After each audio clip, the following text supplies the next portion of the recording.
What I'm recommending here is a fantastic book called NLP for Teachers, which stands for Neuro-Linguistic Programming.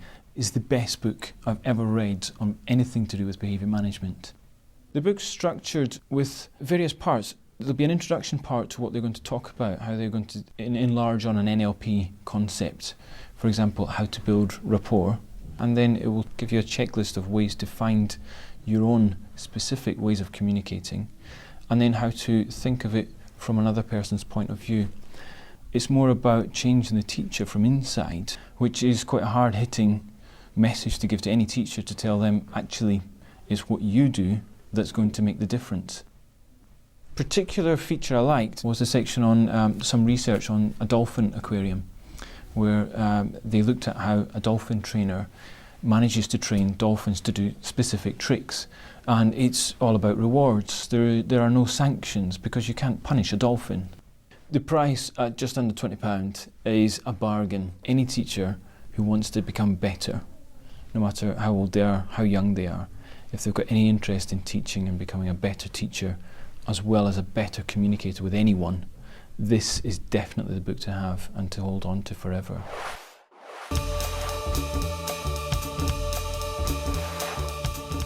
I thought the NLP for Teachers was a really good resource. I found it quite exciting actually. I think it presents lots of really interesting ways of working, well presented, lots of interesting diagrams.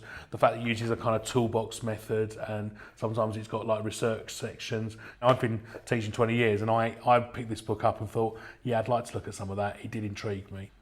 There was an exercise in it, and it explained to you how you could emotionally calibrate yourself before you go into a classroom. So basically you could close your eyes, go and find somewhere quiet, think about your emotions, think about how you feel, and that sort of sets you up before you go into the classroom.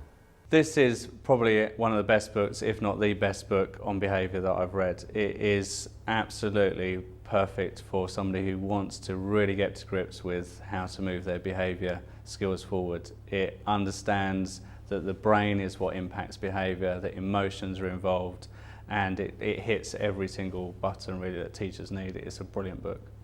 I would appreciate if each chapter had perhaps at the end an exercise which a teacher could carry out in order to master this technique.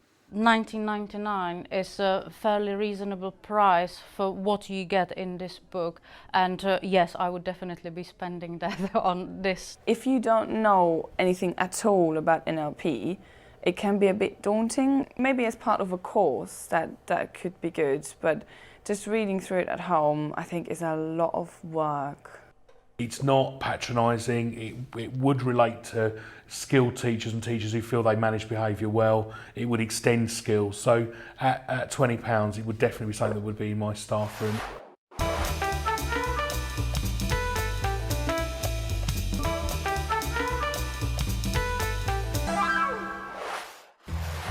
If you're trying to get a class to be silent, the difference between using the word please and thank you is where you start.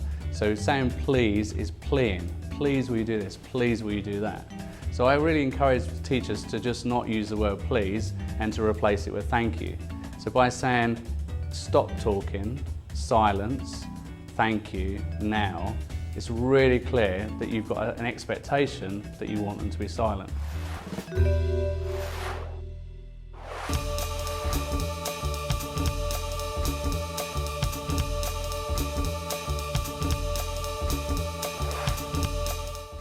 I would recommend Behaviour Online because it's quite a versatile resource. There are interactive worksheets, there are worksheets that you can print off, as well as videos and play scripts. It's a software that allows students to log on, and you can log into what type of behaviour they've shown, and then they can follow different scenarios. And using the idea of a drag and drop, it allows them to see maybe what they should have done and address where their behaviour's gone wrong and how they could put it right next time. There are quite a range of interactive worksheets, from teasing and bullying to bringing inappropriate things into school. It also gives the student time for them to reflect on their own behaviour rather than just the teacher telling them what they've done wrong. It allows them to think and judge what they've done wrong themselves. It's very, very easy to use. Now, if you try to move on and you haven't typed in something, the little lady comes up. Please answer the question before you move on. I don't think it's a bad thing if the students enjoy it, because it's not a punishing tool. It's used as a preventative measure. So it's good that it's fun for them, because if it was boring, it wouldn't ever make an impact on them. And for £117 for use across the whole school for as many students as you like, I think is wonderful.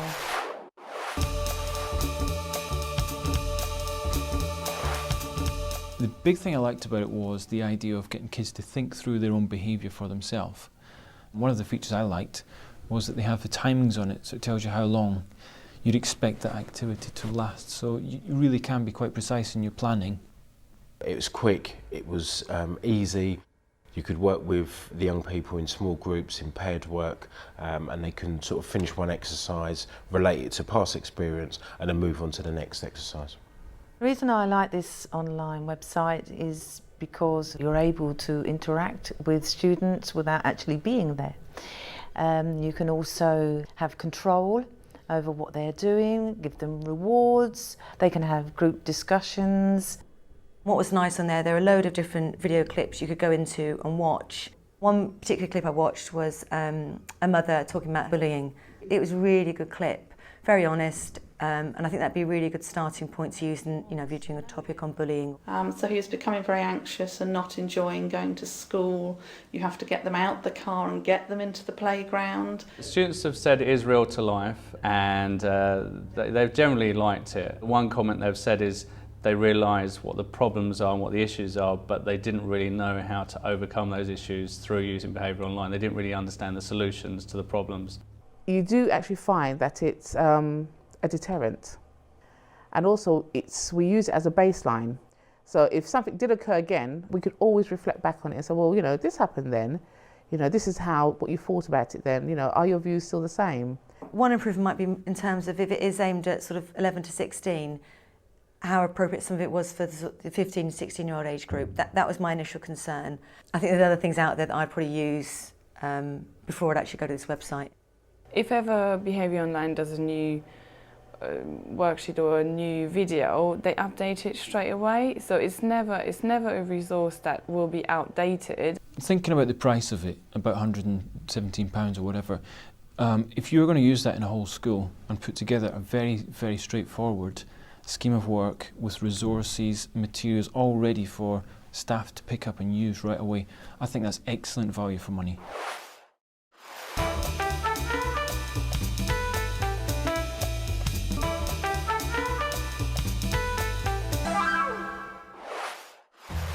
Always walk into every situation involving behaviour with an open mind to what's caused it.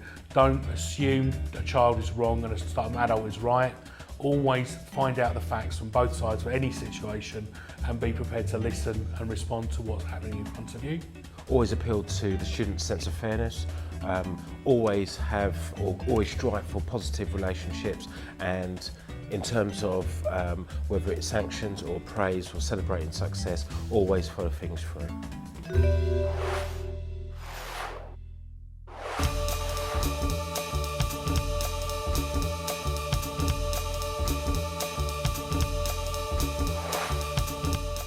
The book I'm recommending is How to Manage and Teach Children with Challenging Behaviour by Veronica Burkitt. The progression through the book is really quite interesting, and it deals with students with specific behaviour problems. They might have personal issues, or they may have just issues with their learning. With Veronica Burkitt, she actually gives suggestions and scenarios along those lines and how to deal with it. This book could be beneficial to NQTs, experienced teachers, possibly even to parents and carers, because it specifically sets out an easy to read, easy document to understand, gives you good scenarios, situations that might happen even at home and in the classroom. One particular example which I found very useful is on chapter 5, dealing with confrontation. It shows a pyramid and how you could troubleshoot situations and perhaps be forewarned before a situation occurs.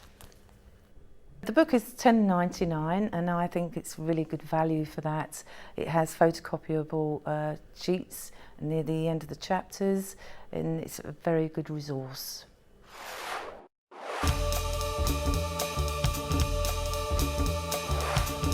I thought it was an excellent resource. I really liked that it was quite hands-on and it provided a lot of assurances. It kind of tries to do two things, but I think, if I'm honest, it doesn't do either. It's very theoretical, which would be good for kind of someone in senior management. But actually, the strategies and the ideas are very, very basic, which really is something that a beginner teacher might find more useful. It's not actually instinctive, so like if you've got a problem then you can actually sort of go to page 36. It's more of a book where you kind of trawl through and parts of the book kind of relates perhaps to some of your problems. One of the worksheets I really liked was how you can use a TA in your classroom, and what it then gave you was actually a checklist you could work through and different strategies you could use. It is quite wordy and there's a lot of text, but when you have a closer look at it, there is a lot of bullet points, there's a lot of really good tips, like a lot of practical things you can do. The thing I liked quite a lot was that it deals with positive behaviour right the way through. By the time you get to chapter 5, it's the first time when it deals with confrontation, which I think a lot of young teachers walk into school thinking they're going to experience straight away. But the book kind of gives you lots of strategies to avoid that first, and then if it's then still going to happen, then the final chapter, chapter 5, gives you a different perspective on when things haven't worked. For me, there's not enough resources in it that I could use. I would be looking for something that I could easily, quite quickly photocopy. So $10.99 is not for me, I'm afraid. It's a little overpriced. This would be the sort of resource that the bulk of it I think you could find probably on web pages. At $10.99, I'd say that was a good valued resource for my BTs to have to look at while they're coming in to train, and my young teachers to have as a tabletop resource in the staff room during their first couple of years teaching.